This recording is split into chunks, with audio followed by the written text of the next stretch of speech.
Coucou tout le monde! Aujourd'hui, une petite carte toute simple aux accents d'été avec un tampon, un mini tampon de chez Lawn Fawn, puisque vous savez que maintenant Lawn Fawn est chez Tout en Colle et j'adore cette marque donc je suis plus que contente. Et donc une petite carte vraiment très simple pour laquelle je vais utiliser des chutes de papier aquarelle et des chutes de papier coloré qu'on a toutes dans nos scrap pro mais qu'on ne jette pas et on a bien raison de ne pas les jeter. Et je vais utiliser mes crayons aquarellables aussi et un petit peu de poudre à embosser. Bref, on se met au travail. Comme je vous le disais, j'ai donc une chute de papier aquarelle, c'est toujours mon papier Crafters Companion, le joli papier aquarelle blanc. Je crayonne sur une surface lisse mon feutre aquarellable, donc j'ai choisi un rose puisque dans le set de tampons que j'ai choisi, il y a un joli petit morceau de pastèque, donc j'avais envie d'utiliser du rose. Je mets un petit peu d'eau et ensuite je retourne mon papier aquarelle sur mes petites gouttes de feutre aquarellable de manière à en enduire toute la surface. Alors il n'y a pas de règle du jeu précise, hein, on fait un petit peu comme on veut. Et soit on sèche et on garde comme ça, soit on uniformise un petit peu le fond avec un peu d'eau, le reste de ce qu'il y a sur notre surface lisse, et puis un pinceau, de manière à enlever un maximum de petits morceaux blancs, mais sans tout enlever. Enfin là, c'est vraiment selon ce que vous souhaitez obtenir, et puis en fonction de ce qu'on voit apparaître sous nos yeux, quelquefois on se dit que c'est là qu'il faut s'arrêter.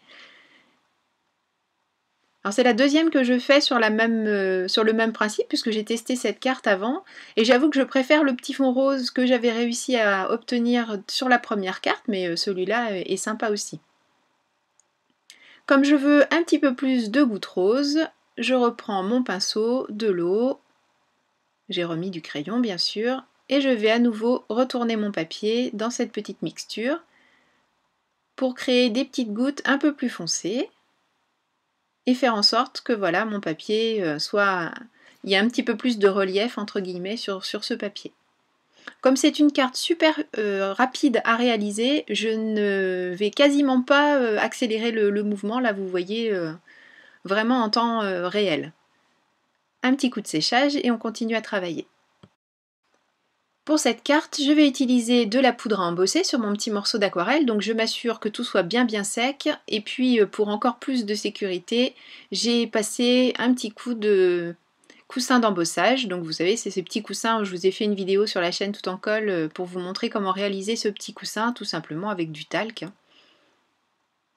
Et je vais installer tous mes tampons. Bon là je vais accélérer un peu, il n'y a rien de bien technique.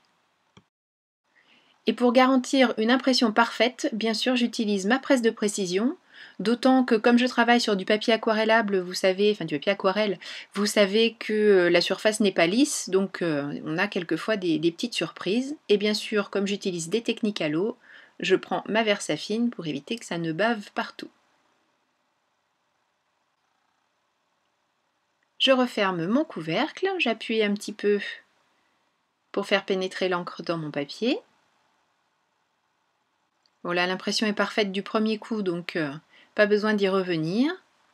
Je me place sur un petit papier pour récupérer et je vais utiliser ma poudre à embosser, c'est la Black Basic. Donc là le dessin du tampon est très fin et comme cette poudre à embosser est super fine aussi, on a un résultat parfait. Bon, malgré mes précautions, il y a des petits grains qui ont collé là où je ne souhaite pas qu'ils restent. Donc avec un pinceau, j'enlève l'excédent. Je tapote doucement, hein, le but du jeu c'est pas d'enlever toute la poudre qu'on vient de mettre. Et je fais fondre ma poudre à embosser. Et comme ça mon tamponnage va devenir légèrement brillant, ça va être très joli, ça va créer un point d'appel de l'œil sur la création. Et puis pour la mise en couleur de la petite tranche de pastèque, ça va m'aider à ne pas déborder puisque ça crée des sortes de petites frontières. Je prends un mouchoir à côté de moi, je mets de l'eau sur mon pinceau et je vais venir enlever la couleur sur la tranche de pastèque puisque à cet endroit je ne veux pas du rose mais du vert, et vous allez voir que c'est quasi instantané. Voilà, on retrouve le blanc du papier. Et ça va me permettre comme ça de poser ma couleur après sans qu'il y ait d'interférence du rose sous le vert que je vais poser. pour la petite tranche juste au-dessus, j'enlève juste un peu la couleur, parce que vous savez qu'entre l'écorce verte et la chair rose de la pastèque, il y a un petit endroit où c'est légèrement blanc rosé. Ensuite, je prends un feutre aquarellable vert, et toujours avec mon pinceau, je viens étirer cette couleur sur la totalité de l'écorce de la pastèque. Je sèche bien pour éviter que le vert ne vienne migrer dans ce que je vais faire maintenant, à savoir faire un rose beaucoup plus soutenu. Donc j'ai pris exactement le même rose que celui qui m'a servi à faire mon fond de carte, enfin le fond aquarellé. Et toujours pareil, avec le pinceau, sans mettre trop d'eau dedans, je vais venir étirer ma couleur, faire en sorte que le rose reste plus soutenu à gauche et vienne en s'affadissant sur la droite. Et voilà, c'est pas plus compliqué que ça, hein. C'est fini la mise en couleur. Un petit peu de séchage et on passe à la suite.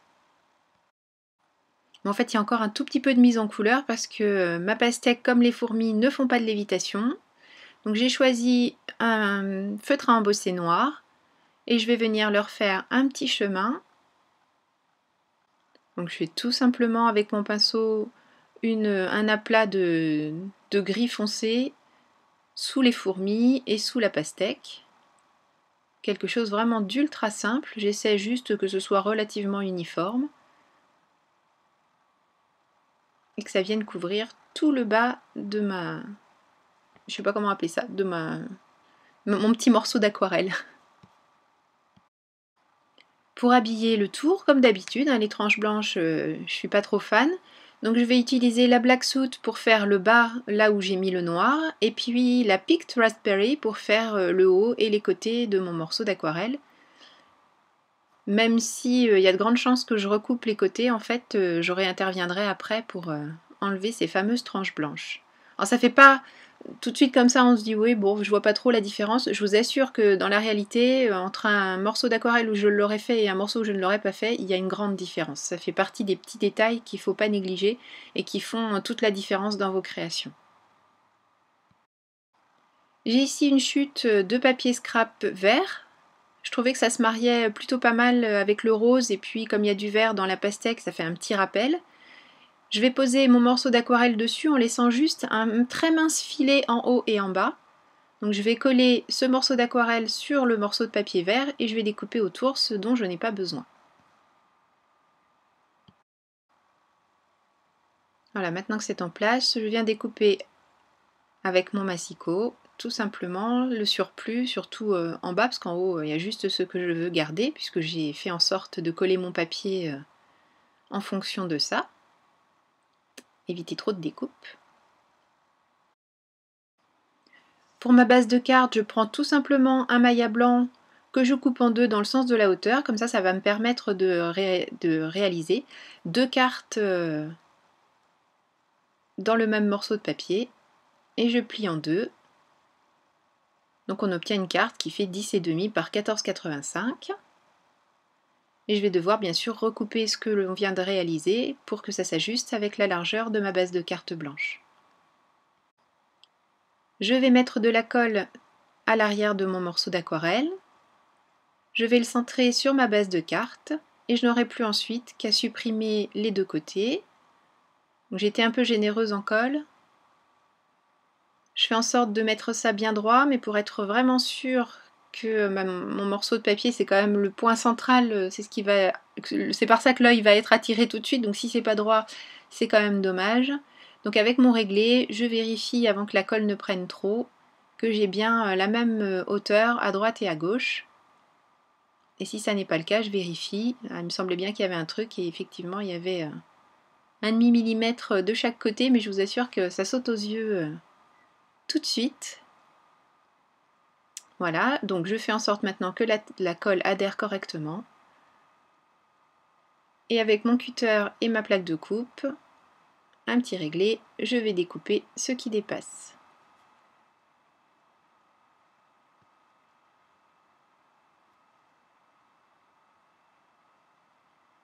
Donc j'y vais doucement, hein, le but du jeu c'est pas de tout arracher, même si la lame de mon cutter coupe très bien. N'hésitez pas d'ailleurs, dès que vous sentez que c'est un peu émoussé, casser le petit bout pour avoir du matériel toujours nickel, mais j'y vais doucement pour faire couche par couche en fait, éviter de tout arracher et avoir une coupe vraiment très nette. Retour maintenant de la presse de précision pour installer le sentiment. Donc c'est le sentiment qui est dans le set de tampons qui dit Happy Summer. Alors oui, c'est en anglais. Là, vous voyez la première carte que j'avais réalisée. Donc ma chute était moins haute.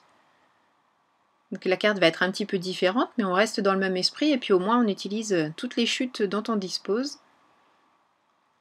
Vous devez centrer le tampon et le tamponner toujours à la Versafine. Cette fois-ci, je ne vais pas passer d'eau, mais avec la Versafine, on aura une définition vraiment parfaite de ce joli petit tampon.